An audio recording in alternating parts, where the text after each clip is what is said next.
ആദ്യമായിട്ടാണ് അധികാരത്തിന്റെ ധാർഷ്ട്യമൊന്നുമില്ലാതെ അധികാര കസേരയിലിരിക്കാതെ നിൽക്കുന്ന ഒരു മുഖ്യമന്ത്രിയോട് ചോദ്യങ്ങൾ ചോദിക്കാൻ പറ്റുന്നത് എന്ന് ഒരു യുവാവ് കഴിഞ്ഞ ദിവസം മുഖ്യമന്ത്രിയോട് നേരിട്ട് പറഞ്ഞത് സോഷ്യൽ മീഡിയയിൽ വൈറലായി മാറിയിരിക്കുകയാണ്.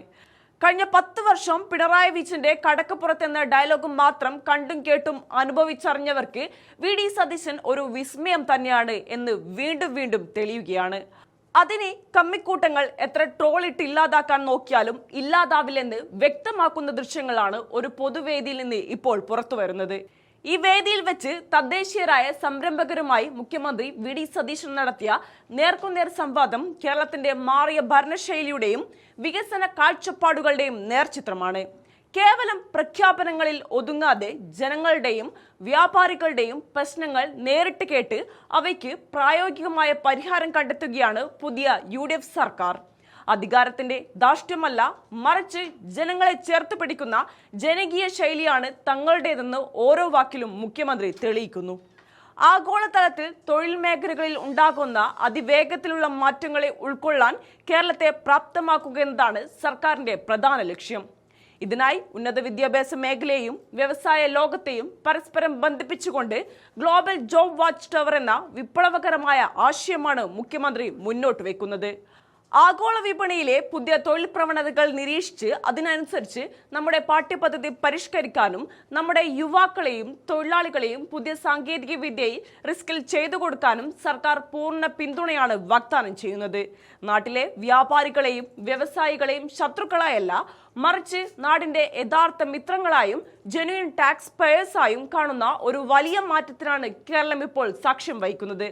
ഒരു കട പൂട്ടിപ്പോയാൽ അതിന്റെ ആദ്യത്തെ ഇര സർക്കാർ തന്നെയാണെന്ന തിരിച്ചറിവോടെ സിസ്റ്റത്തിലെ പോരായ്മകൾ പരിഹരിച്ച് സുതാര്യമായ ടാക്സേഷൻ സംവിധാനം ഉറപ്പാക്കുമെന്ന് മുഖ്യമന്ത്രി വ്യക്തമാക്കുന്നു. ഇൻവെസ്റ്റേഴ്സ് സെല്ലിന്റെ നേതൃത്വത്തിൽ സംരംഭകരുടെ പ്രശ്നങ്ങൾ പരിഹരിക്കാൻ കൃത്യമായ സമയപരിധിക്കുള്ളിൽ തീരുമാനങ്ങൾ നടപ്പിലാക്കുന്ന വേഗതയേറിയ ഭരണശൈലിയാണ് പുതിയ സർക്കാർ കാഴ്ചവെക്കുന്നത്. ഇതിനു പുറമെ നിലവിലുള്ള തദ്ദേശീയ സംരംഭങ്ങളുടെ വികസനത്തിന് പ്രത്യേക ഊന്നൽ നൽകിക്കൊണ്ട് ആവശ്യമായ മാനേജ്മെന്റ് ടെക്നോമെന്റേഴ്സിന്റെ സേവനവും റിവോൾവിംഗ് ഫണ്ടും സർക്കാർ ലഭ്യമാക്കും. 2-5 വർഷത്തിനുള്ളിൽ സ്വന്തം സംരംഭം എവിടെ എത്തണമെന്ന കൃത്യമായ റോഡ് മാപ്പ് നിർമ്മിക്കാൻ ബിസിനസ്സുകാരെ സർക്കാർ സഹായിക്കും. പഴയകാലത്തെ അടിച്ചമർത്തലുകളുടെയും അവഗണനകളുടെയും രാഷ്ട്രീയം അവസാനിപ്പിച്ച് പുതിയ തലമുറയെയും വ്യാപാരികളെയും ഒരുപോലെ ചേർത്ത് പിടിച്ചുകൊണ്ട് കേരളത്തെ യഥാർത്ഥ ബിസിനസ് സൗഹൃദ സംസ്ഥാനമാക്കി മാറ്റാൻ മുഖ്യമന്ത്രി വി.ഡി. സതീശന്റെ ഈ പുരോഗമനപരമായ കാഴ്ചപ്പാടുകൾക്ക് സാധിക്കുമെന്നത് ഉറപ്പാണ്. സാർ, ഇപ്പോൾ നമ്മുടെ വളർന്നു വരുന്ന വിദ്യാർത്ഥികൾക്ക് ഓണ്ടർപ്രണർഷിപ്പും സ്റ്റാർട്ടപ്പും അങ്ങനെ പല ഇനിഷ്യേറ്റീവ്സും നടത്തി വരുന്നുണ്ട്. പക്ഷേ 5 വർഷം 10 വർഷം 15 വർഷം എല്ലാം കഴിഞ്ഞ ഓണ്ടർപ്രണേഴ്സ് സംരംഭകർക്ക് അവർക്ക് ഗവൺമെൻറ് എൻകറേജ് ചെയ്യുന്ന ഏതെങ്കിലും പദ്ധതികൾ ആവിഷ്കരിക്കണം.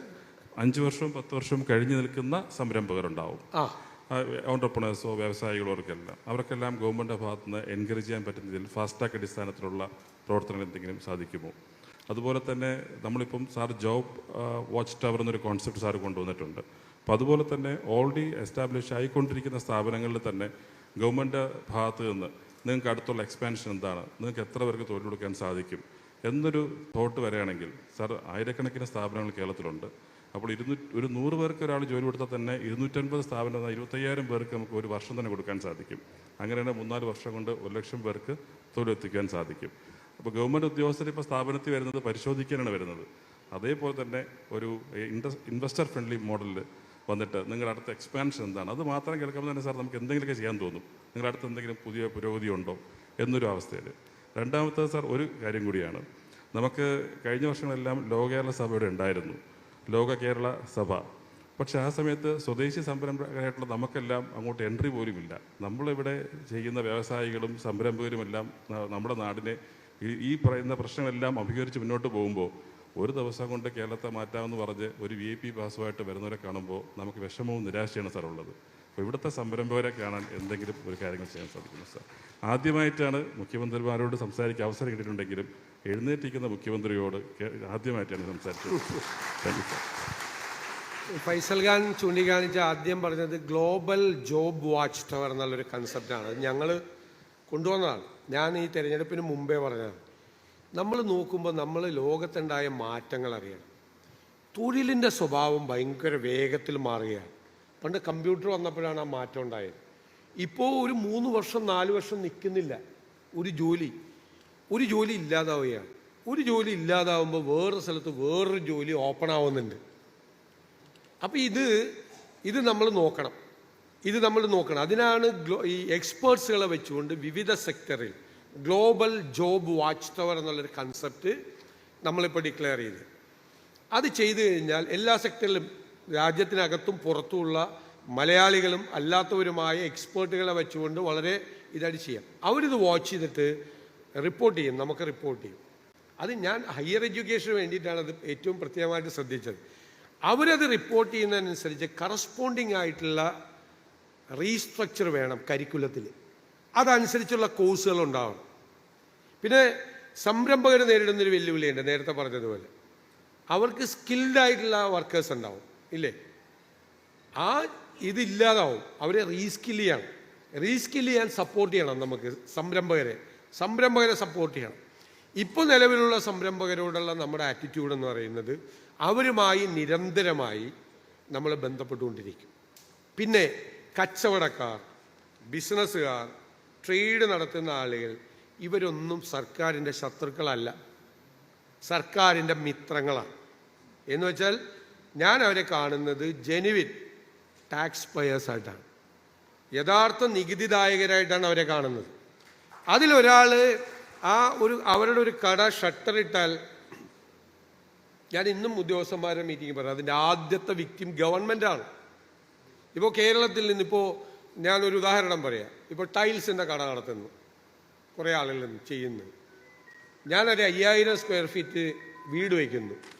ടൈൽസ് കർണാടകത്തിൽ നിന്ന് വരികയാണ്. B2B ബിസിനസ്സും B2C ബിസിനസ്സും ഷെയ്ഡിയായിട്ട് വരികയാണ്. വേറെ വരുമ്പോൾ സർക്കാരിന് നഷ്ടമുണ്ട്.